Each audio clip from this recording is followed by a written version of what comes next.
Ketiga kandidat Cawapres Pemilu 2024 sudah selesai menampilkan gagasan dan program dalam debat terakhir yang berlangsung Minggu malam. Debat berlangsung cukup panas, terutama antara Cawapres pada saat tanya-jawab dengan pertanyaan yang dinilai cukup sulit. Usai debat, Cawapres nomor urut 1 Muhaimin Iskandar menilai Cawapres nomor urut 3 Mahfud MD adalah lawan debat yang baik. Saya berterima kasih kepada Profesor Mahfud yang telah menjadi lawan debat. Sebab lawan debat itu teman berpikir, mencari solusi, mengadu argumen untuk mencari jalan terbaik buat bangsa kita. Terima kasih, semoga debat ini terjaga menjadi kekuatan untuk menyangga wibawa dari gagasan pikiran dan cita-cita kita semua. Sementara ketika disinggung wartawan tentang sorotan pada Gibran yang dinilai sangat aktif menyerang kedua lawan debat, Gibran Rakabuming Raka menyatakan apa yang dilakukan adalah bertukar pikiran dan visi misinya. Ya, masalah ofensif atau tidak itu ya saya kembalikan lagi ke pemirsa, ke penonton ya. Terima kasih. Saya tadi hanya bertukar pikiran, menyampaikan visi misi, itu saja ya. Terima kasih. Cawapres nomor urut 3 Mahfud MD menegaskan apa yang disampaikan dalam debat termasuk penolakannya. Dia menjawab pertanyaan Gibran tidak lebih untuk menanggapi Gibran yang memainkan gimmick di panggung. Semua lawan debat itu menurut saya baik.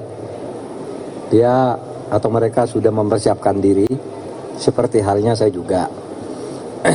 Soal pertanyaan receh itu, ya bagian dari gimmick aja. Karena dia kan juga gimmick kan, sesuatu yang ditanyakan, lalu dianggap, oh bukan itu pertanyaannya, padahal pertanyaannya memang itu. Saya katakan, ini kok jawabannya receh banget, nggak usah dilanjutkan, saya bilang. Saya kembalikan ke moderator, sudah waktu saya serahkan moderator, saya tidak akan gunakan, waktu tidak ada gunanya. Debat kayak gini, kan cuma gitu, itu bagian gimmick saja dari debat. Baik. Debat berikutnya alias debat pamungkas yang akan digelar pada Minggu 4 Februari mendatang dengan tema kesejahteraan sosial, kebudayaan, pendidikan, teknologi informasi, kesehatan, ketenagakerjaan, sumber daya manusia, dan inklusi. Debat dan adu gagasan paslon Pilpres diharapkan menjadi wadah untuk meyakinkan publik dalam pilihannya di Pilpres 14 Februari mendatang. Tim Liputan, Kompas TV.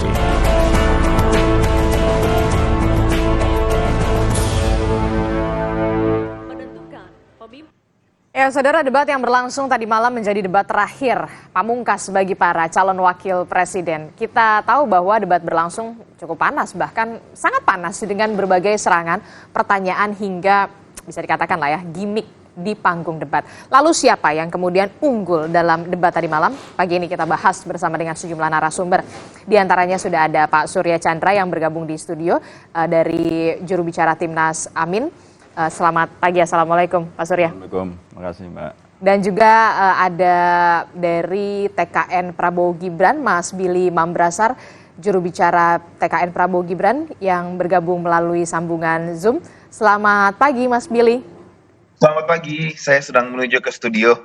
Oke, nanti kita akan tunggu ya tibanya dari Mas Billy. Dan juga ada Mas Satya Heragandi yang merupakan Dewan Pakar dari TPN Ganjar Mahfud. Selamat pagi, Assalamualaikum Mas Satya. Wassalamualaikum warahmatullahi wabarakatuh. Iya, dan juga ada Direktur Parameter Politik Indonesia, Mas Adi Prayitno. Selamat pagi Mas Adi.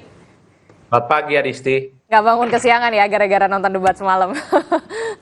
Debatnya cukup seru ya Mas Adi ya. Oke, kita langsung ke pasangan tim sukses dari pasangan calon Anies Muhaimin ya. Kalau kita melihat debat semalam, satu kata untuk Muhaimin Iskandar. Seperti headline Kompas ya, tingkat kematangan sikap kelihatan sekali dari semua para capres, cawapres ya, dan kami bangga Caimin keluar aslinya. Jadi kita sebut kalau di medsos itu El Selepet sekarang. Udah resmi dia jadi El Selepet. Tinggal nunggu videotron yang dibuatin anak-anak K-pop itu. Dan buat kita memang penting sekali debat ini supaya masyarakat bisa melihat bagaimana pemimpin itu dalam situasi terdesak ya. Harus menjawab cepat, pemahaman konten, tidak menyebutkan atau meracau dengan istilah-istilah yang rumit yang dia sendiri kemudian suruh menjelaskan tidak bisa, seperti greenflation itu. Atau istilah-istilah seperti hilirisasi, Mbak. Hilirisasi tidak akan adil kalau hulunya saja sudah tidak adil begitu. Jadi saya kira kami senang dengan hasil semalam dan kelihatannya cukup kompak dengan Pak Mahfud tuh, Caimin. Oke, Mas Billy, tanggapan Anda soal debat semalam? Kalau kita melihat secara rata-rata di survei beberapa stasiun TV ya, itu sentimen positif terhadap penampilan Mas Gibran itu malah baik gitu. Termasuk pada saat saya diundang ke salah satu stasiun TV, salah satu analis media menunjukkan angka diskusi pasca debat yang menunjukkan sentimen positif itu sangat tinggi. Nah, kalau kita melihat kalau debat itu kan bukan hanya aspek substantifnya saja, tetapi aspek teknis, aspek empatetik, dan aspek konteks. Kita melihat Mas Gibran muncul dengan beberapa simbol, dia mengcapture mayoritas generasi Y dan generasi Z, ada logo Naruto di jaketnya, kemudian cara dia menyikapi pertanyaan, itu merupakan cara Gen Z banget. Dan kita lihat topik energi dan lingkungan ini adalah topik masa depan Indonesia yang memang ada di tangan generasi muda. Jadi ketika kita bicara tentang old school, konsep kalau berdebat harus begini, kalau yang disebut kematangan harus begitu, dan seterusnya, itu kemudian sudah berubah zaman. Gitu, dan kinian itu ditunjukkan oleh Mas Gibran. Orang-orang bilang nggak ada etika, nggak ada sopan. Coba lihat dua hal insiden setelah acara debat berlangsung. Mas Gibran pertama salim dan meminta maaf apabila ada salah-salah kata kepada kedua seniornya yang lain. Itu menunjukkan adab anak Indonesia. Yang kedua, ada juga video viral yang beredar di mana pada saat ada audiens yang hendak bersalaman dengan para capres-cawapres dan hampir terjatuh, bukan hampir lagi, terjatuh di tangga, Mas Gibran yang duluan lari dan menolong. Itu anak Indonesia banget gitu. Itu anak anak Gen Z banget gitu. Nah, terus kemudian secara substantif pun Mas Gibran berkali-kali mengungkapkan keywords yang merupakan bagian dari keberlanjutan dan penyempurnaan seperti hilirisasi, transisi energi, atau pembangunan lingkungan yang berkeadilan dengan memberikan hak-hak kepada para petani. Itu dalam cara yang lugas, tidak bertele-tele, tidak teoritis, dan hal-hal nyata yang memang sudah dilakukan oleh Presiden Jokowi yang akan dilanjutkan oleh Prabowo Gibran. Menurut saya all in all, Mas Gibran mantap, all out semalam. Oke, Mas Satya. Satu kata, tastes. Tastes. Kenapa tastes? Begini. Walaupun diserang sama walaupun Mas diserang Gibran. dan juga beraneka ragam konteks ya. Karena ini kan kita melihat, kita semua setuju bahwa debat kemarin adalah debat yang topiknya sangat beragam dan relatif berat. Bicara mengenai energi, lingkungan, agraria, pangan, desa, masyarakat adat gitu ya. Ini beragam nih. Tetapi di sini kita melihat bahwa Pak Mahfud yang punya latar belakang seorang hakim. Hakim ini susah Mbak pendidikannya. Kenapa? Karena beliau harus tahu wawasan yang sedemikian luas dan harus mampu untuk mengekstraksi apa-apa saja yang penting untuk membuat keputusan yang tepat dan adil. Dan semalam beliau menunjukkan kelasnya beliau. Jawab pertanyaan-pertanyaan yang sangat mendasarkan pada aturan-aturan, yang mendasarkan pada realita di lapangan, dan kemudian solusi-solusinya pun itu menunjukkan bahwa diperlukan pemimpin yang kuat, diperlukan pemimpin yang punya wawasan yang memang luas untuk memahami dan kemudian mengeksekusi di lapangan. Itu makanya saya bilang tas. Tadi kita lihat Mas Adi Pray, kalau 01 bilang tingkat kematangan, kalau 02 bilang all out, kalau 03 bilangnya tastes. Nah, Mas Adi Prayitno sendiri menangkap capture-nya semalam itu siapa bintangnya? Adisti memang memberikan skor dan bintang untuk debat tadi malam itu agak sensitif. Kenapa begitu sensitif? Dianggap miring dan condong kepada salah satu calon. Bagi saya, cawapres itu adalah mirip sebuah panggung teater di mana semua orang itu bisa memberikan penafsiran masing-masing yang saya kira tergantung dengan preferensi. Jadi itu menurut potong satu yang paling bagus adalah Selep Gus Muhaimin. Nomor dua tentu mengklaim bahwa Mas Gibran lah yang jadi panggung menguasai keseluruhan begitu dengan pendukung misalnya, itu menunjukkan ya Pak Mahfud keluar seorang jati dirinya sebagai profesor yang menguasai banyak isu dan banyak bidang. Cuma satu hal yang ingin saya katakan, di antara sekian banyak perdebatan dari awal sampai akhir, hal-hal yang substantif itu kan hilang. Jadi begitu banyak narasi-narasi gimmick yang memang relatively sering muncul tadi malam itu. Tentu ini dimulai dari trigger yang dimainkan oleh Gibran yang dalam banyak hal itu memberikan pertanyaan-pertanyaan yang sebenarnya sulit dan pertanyaan itu harus diulang karena agak sulit untuk dipahami oleh dua paslon yang lain. Misalnya soal greenflation yang disampaikan, itu bukan soal greenflationnya, tapi seakan-akan bahwa Gibran ingin memberikan satu narasi sekelas profesor kok nggak ngerti istilah yang menurut Gibran itu adalah istilah kekinian yang terkait dengan lingkungan hidup. Bukan itu sebenarnya. Kan pertanyaannya adalah bagaimana kita mengatasi iklim yang saat ini cukup ekstrim. Itu kan berdampak secara signifikan buat kehidupan kita, buat petani, buat lingkungan hidup dan seterusnya. Kan sebenarnya namanya debat yang cuma terbatas. Pertanyaan-pertanyaannya terukur dan kemudian saling bersanggahan satu sama yang lainnya. Yang saya ingin katakan, Adisti, justru semalam itu panggung gimmicknya jauh lebih kelihatan ketimbang perdebatan-perdebatan yang sifatnya substantif. Ini tentu dimulai dengan yang saya sebut tadi, Gibran yang memulai dengan serangan-serangan yang dalam banyak hal itu tidak terlampau dengan konteks dan substansinya. Ketika ditanya misalnya soal bagaimana strategi untuk tidak melakukan impor ke Indonesia, jawabannya kan tidak langsung direct dijawab oleh Mas Gibran. Tapi pertanyaannya adalah itu dianggap sebagai narasi yang menakutkan.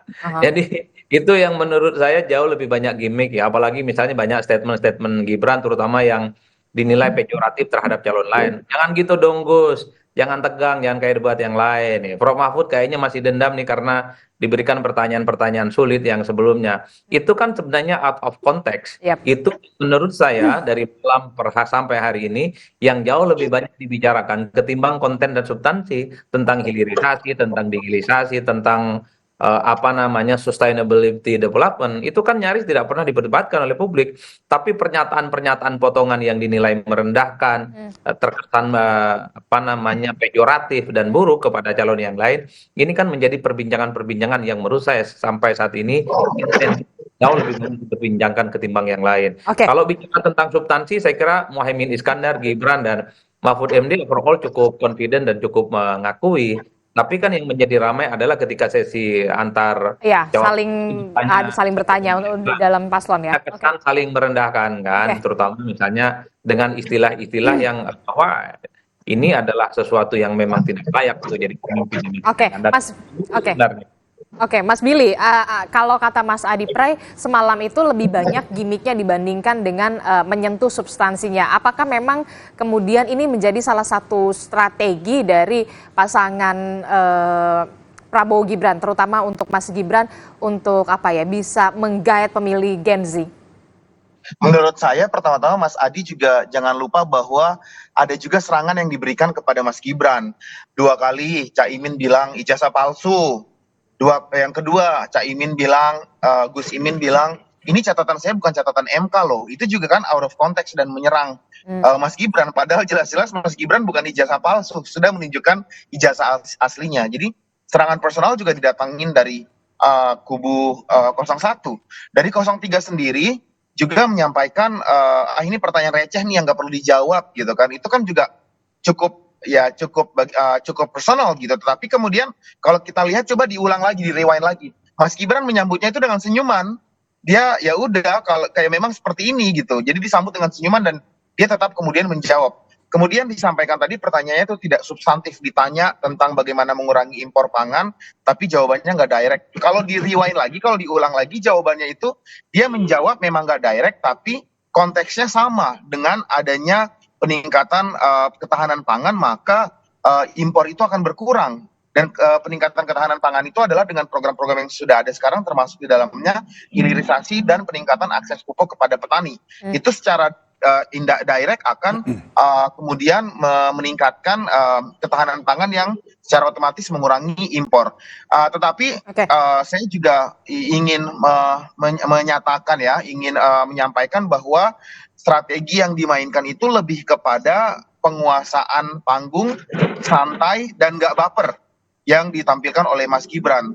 Nah, nggak baper itu buktinya setelah debat dia juga langsung salim kepada kedua orang tua yang lebih tua dari dia, bahwa memang apa yang ditunjukkan itu show.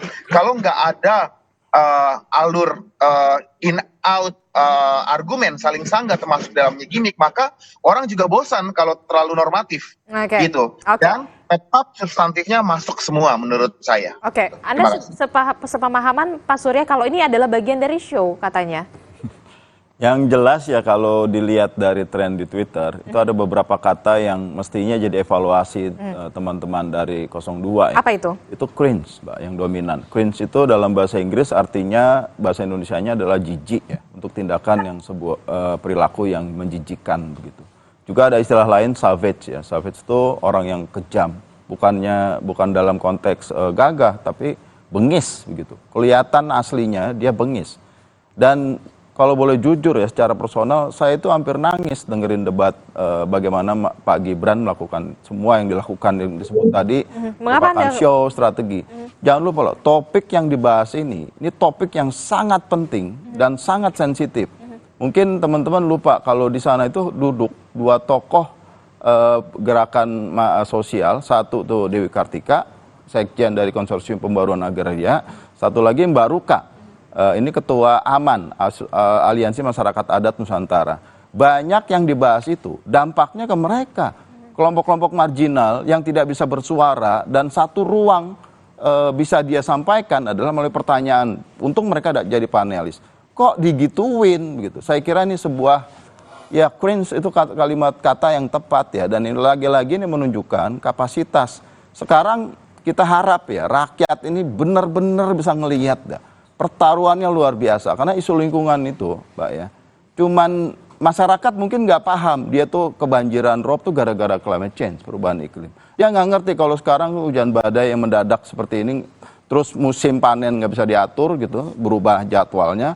Itu semua karena perilaku kita manusia. Jadi leadership sangat penting, pembangunan sistem sangat penting. Jadi buat saya tidak main-main. Dan kami sekali lagi senang Caimin bisa menyampaikan konten dan terima kasih Pak Mahfud juga saya kira tadi betul Caimin. Berdua inilah yang menjaga wibawa debat semalam, bukan Gibran.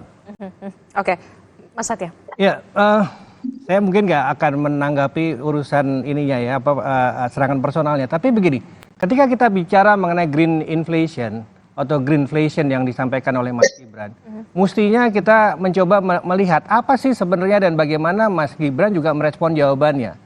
Nah ini menarik, kenapa? Greenflation ini kan terjadi di negara maju, biasanya terjadi karena adanya perbedaan harga pembangkit atau harga ketika kita mengupayakan energi terbarukan. Iya.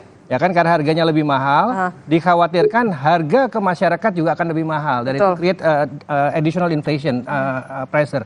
Cuman sekarang kita bicara harga di Indonesia ini kan dikontrol oleh negara. Jadi mau cost-nya berapapun saat ini yang sudah terbangun sekitar 13%, tidak terjadi greenflation. Kenapa? Karena harga listriknya ke masyarakat sama. Gitu kan, itu satu. Yang kedua, ada juga narasi yang menurut saya menyesatkan dibandingkan dengan kasus rompi kuning di Paris. Iya, kalau saya tidak salah memahami, kemudian kenapa greenflation yang diminta, karena yang ditakutkan, yang dikhawatirkan adalah terjadinya gerakan rompi kuning di Prancis sampai memakan korban itu ya. Betul. Nah, saya ingin menjelaskan bahwa gerakan di Prancis itu kan terjadinya karena adanya protes terhadap harga diesel yang dipenalti untuk membiayai renewable energy gitu ya. Nah, permasalahan utamanya dengan greenflation ini tadi, kondisi kita berbeda. Anda menyebut kenapa bisa berbeda dengan yang terjadi di... Satu, karena di sini untuk membangun saat ini kita melihat bahwa apapun yang dibangun renewable pembangkitnya, harganya ke masyarakat tetap sama. Kita tidak mengenal adanya perbedaan harga seperti yang terjadi di luar negeri. Harga renewable energi listriknya lebih mahal. Harga fosil listriknya lebih murah atau sebaliknya gitu. Itu kita nggak punya. Kita semua harga ke masyarakat sama. Oke, tapi untuk jawaban Prof. Mahfud sendiri kemudian ditanggapi oleh Mas Gibran ini jawabannya di mana ya? Itu yang kemudian menjadi viral, Mas Satya. Dan akhirnya kemudian Prof. Mahfud tidak mau menjawab lagi. Itu bagaimana jawaban Anda? Kalau itu kan personal ya. Maksud saya begini. Prof. Mahfud sudah menjawab bahwa menjelaskan bahwa di dalam ekonomi hijau memang ada cost yang lebih tinggi. Dan cost yang lebih tinggi ini kalau dikhawatirkan menjadi greenflation, ini yang disampaikan walaupun mungkin tidak sepenuhnya disadari oleh banyak teman, karena ini kan istilah baru gitu ya. Betul. Yang membuat Prof. Mahfud merasa dia udah menjawab nih gitu.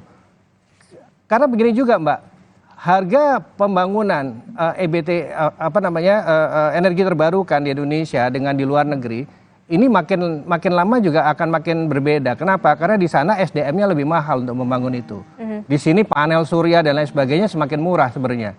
Jadi makanya ketakutan akan adanya greenflation itu sebenarnya ketakutan yang kurang lebih pada saat ini nggak perlu diperhatikan dulu gitu. Kecuali kalau seandainya transformasi industri energi dalam hal ini PLN dan lain sebagainya itu dilepas di mana harga itu menjadi berbeda-beda sesuai dengan pembangunannya. Oke, Mas Billy, singkat saja menanggapi Mas singkat Satya. aja, ya pertama adalah saya agak sedih juga melihat 01 melakukan over antagonism. Over antagonism itu membuat Gibran dalam posisi antagonistik sekali. Padahal tidak seperti itu. Jadi ya hyperbolik yang akan menyesatkan masyarakat dan menokohkan Gibran sebagai sosok yang tadi antagonistik. Padahal sudah saya jelaskan, pasca debat pun Gibran menunjukkan adabnya sebagai anak Indonesia dengan salim, meminta maaf, kemudian juga membantu orang yang terjatuh. Jadi ya ini tidak benar. Kemudian greenflation itu ada komponen-komponen yang kurang yang dijawab jadi tadi dari Narsum 03. Jangan lupa bahwa Mas Gibran menyentuh adanya RUU EBT yang sedang revisi dan digalakan, ditambah juga ada revisi undang-undang turunan lain atau undang-undang dalam konteks yang sama seperti revisi undang-undang migas, di mana ada kata kunci seperti subsidi dan insentif yang akan membuat over cost dan over inflation itu kemungkinan tidak akan terjadi. Tadi beliau 03 sudah menjawab bahwa human resources kita yang banyak dengan harga yang relatif lebih murah, dan jangan lupa bahwa banyak sekali sumber-sumber energi baru terbarukan di kita yang adalah yang terbesar di dunia. Seperti geothermal sempat disinggung juga oleh Mas Gibran, dan komponen-komponen ini akan membuat situasi kita berbeda dengan situasi luar negeri dalam hal greenflation yang tadi disampaikan. Jadi sekali lagi all in all saya menolak atau keberatan ketika melakukan over antagonism dari Mas Gibran karena sejatinya beliau tidak seperti yang digambarkan oleh 01 tadi. Terima kasih. Oke, kalau katanya Mas Billy jangan over antagonism begitu ya. Itu yang yang disampaikan oleh Mas Billy. Untuk jawaban dari Mas Surya sendiri seperti apa? Jangan dijawab dulu. Saat lagi tetap bersama kami di Sapa Indonesia Pagi.